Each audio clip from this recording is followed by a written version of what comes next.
Part 10. Becoming Flame, the Eternal Affirmation of Life. Nietzsche does not offer you salvation. He offers you the mirror. He offers you the hammer. And if you accept his challenge, he offers you something greater than consolation. He offers you the possibility of becoming flame. What does not kill me makes me stronger is not just a comment on resilience. It is a seed of a new kind of existence, a mode of being that is no longer built around fear, guilt, or hope for redemption, but around the ceaseless will to become. And this becoming, at its highest point, leads us to the most demanding idea in all of Nietzsche's philosophy: eternal recurrence, the test of eternal return.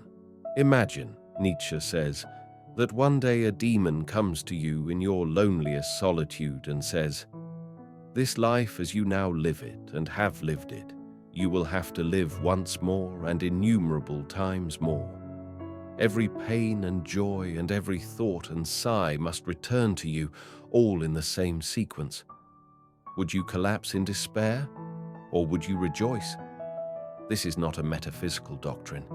It is an existential test, a test of your life, a test of your strength. It asks not, was your life justified? But, could you will it again? Every failure, every heartbreak, every humiliation, every morning you wished you had not woken up. Could you will it all? Not because it was pleasant, not because it made you stronger in a motivational sense, but because it was yours. Because you turned your pain into a forge, your fear into fuel, your suffering into song. Because your life, as it is, without anything subtracted, is your great work of art. This is the apex of Nietzsche's challenge: to become so strong, not in body, but in soul, that you could look at your entire existence and say, yes, again. The will to power as creation. The will to power is not about domination. It is about expansion, form-giving, self-shaping. It is the will to shape chaos into cosmos, to take the raw material of your experience and impose upon it the stamp of your character, to become a creator, not of doctrines, but of values, not of systems, but of style. To look at the chaos of your life and say, let there be form, let there be rhythm, let there be something beautiful here, even if no one else sees it. This is strength. This is power. Not the power to control the world, but the power to shape yourself in the face of a world that does not care. The artist of existence. Nietzsche's highest figure, the Übermensch, the Overman, is not a tyrant or a superhuman in the comic book sense.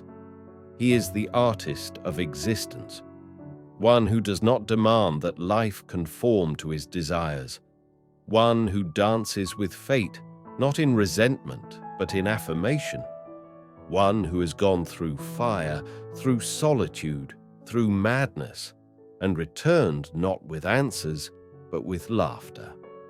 Not because nothing matters, but because everything matters, and he has chosen to bear it without illusion. This is not a passive acceptance. It is not stoic resignation.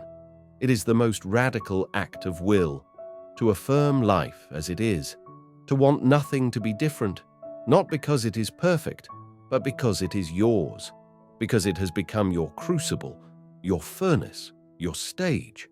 From strength to flame strength, for Nietzsche, is not a fixed state. It is a becoming that burns away everything false. It is not the absence of weakness, but the willingness to transmute it. To say, yes, I was broken. Yes, I was small. Yes, I was afraid. And still, I became fire. You become strong, not by silencing the scream, but by turning it into music. Not by escaping suffering, but by walking through it until it shines. Not by seeking the divine, but by becoming the storm the gods would fear. This is why Nietzsche ends not with systems, but with style. not with commandments, but with dance, not with dogma, but with aphorism. Because the strongest soul is not the one who knows, it is the one who creates. The affirmation of life without remainder. What does not kill me makes me stronger. This is not a formula. It is a fire test, a call to arms, a mirror held up to your soul. It asks, what kind of life could you affirm eternally? It asks, can you will your own suffering, not merely endure it, not merely survive it, but embrace it as the crucible of your becoming? And it offers no reward. Only the truth, only this moment, only this self, naked, wounded, becoming.